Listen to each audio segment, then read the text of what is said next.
આજે નડિયાદ મહાનગરપાલિકાનું 2026-27નું બજેટ અમારા વહીવટદાર અને કલેક્ટર શ્રી ખેડા તેમજ નડિયાદના માન્ય ધારાસભ્યશ્રીની હાજરીમાં રજૂ કરવામાં આવ્યું.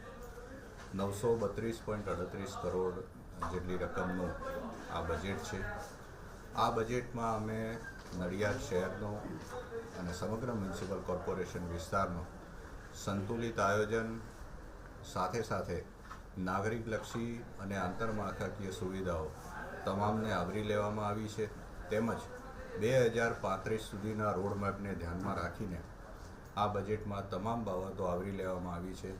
ખાસ કરીને સામાજિક અને આંતરમાળખાકીય સુવિધાઓ જેમાં ગટર લાઇન, પીવાના પાણીની સુવિધાઓ, નવો એસટીપી, ડબલ્યુટીપીનું આયોજન, સાથે સાથે આવકના સાધનો વધારવાના પણ આયોજન જેમાં કોમર્શિયલ કોમ્પ્લેક્સ એ બધું પણ લઈ લીધું છે. ઉડીને આંખે વળગે એવી એક બાબત છે કે અમે કોઈપણ ટેક્સના દરમાં વધારો સૂચવ્યો નથી અને જુદી જુદી યોજનાઓ હેઠળ આ તમામ બાબતોને આવરી લઈને એક સર્વાંગી બજેટ રજૂ કર્યું છે. જેમાં ખાસ કરીને આગામી સમયમાં આપણા 10 ગામડાઓ જે ભળ્યા છે એમાં પણ ઘણી બધી સુવિધાઓ ઊભી કરવાના છીએ. રોડના કામો થશે, સ્ટ્રીટ લાઇટના કામો થશે, પાણીની લાઇનોના અપગ્રેડેશન થશે, ગટર લાઇન અપગ્રેડેશન થશે. આપણી જે સફાઈની બાબતો છે એમાં પણ હજુ વધારો સુધારો કરીશું.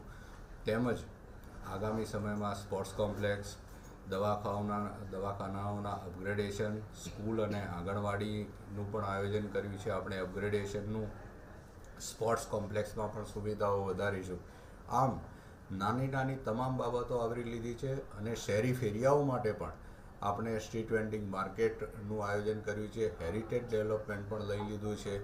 તેમજ આગામી સમયમાં બીજી જે કોઈ જરૂરિયાતો હશે એને પણ આપણે આવરી લીધી છે.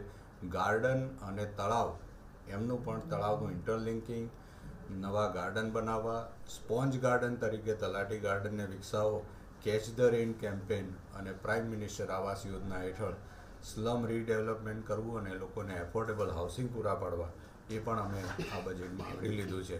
આમ એકદમ સંતુલિત અને દરેક વર્ગને આવરી લઈને આ બજેટ તૈયાર કરવામાં આવ્યું છે જે લોકોની અપેક્ષાઓ ઉપર સંપૂર્ણપણે ખરું ઉતરશે એવી મારી અપેક્ષા છે.